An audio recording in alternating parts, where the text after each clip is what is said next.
Evangelho de Jesus Cristo, segundo Marcos, capítulo 10, versículo de 2 a 16. Aproximaram-se então alguns fariseus e, para experimentá-lo, perguntaram se era permitido ao homem despedir sua mulher. Jesus perguntou: qual é o preceito de Moisés a respeito? Os fariseus responderam: Moisés permitiu escrever um atestado de divórcio e despedi-la. Jesus então disse: foi por causa da dureza do vosso coração que Moisés escreveu este preceito. No entanto, desde o princípio da criação, Deus os fez homem e mulher. Por isso, o homem deixará pai e mãe e se unirá à sua mulher, e os dois formarão uma só carne. Assim, já não são dois, mas uma só carne. Portanto, o que Deus uniu, o homem não separe. Em casa, os discípulos fizeram mais perguntas sobre o assunto. Jesus respondeu: quem despede sua mulher e se casa com outra, comete adultério contra a primeira. E se uma mulher despede seu marido e se casar com outro, comete adultério também. Algumas pessoas traziam crianças para que Jesus as tocasse. Os discípulos, porém, as repreenderam. Vendo isso, Jesus se aborreceu e disse: deixai as crianças virem a mim. Não as impeçais, porque às pessoas assim é que pertence o reino de Deus. Em verdade vos digo, quem não receber o reino de Deus como uma criança, não entrará nele. E abraçava as crianças e, impondo as mãos sobre elas, as abençoava. Palavra da salvação. Hoje os fariseus põem novamente a Jesus no compromisso com a questão sobre o divórcio.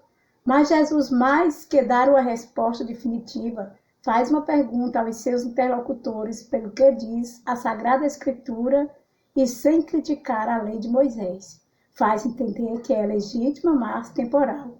Foi por causa da dureza de vosso coração que Moisés escreveu este preceito.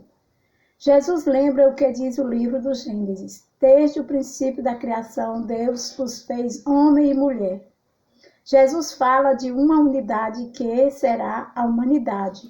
O homem deixará os seus pais, a sua mulher, sendo um com ela para formar a humanidade.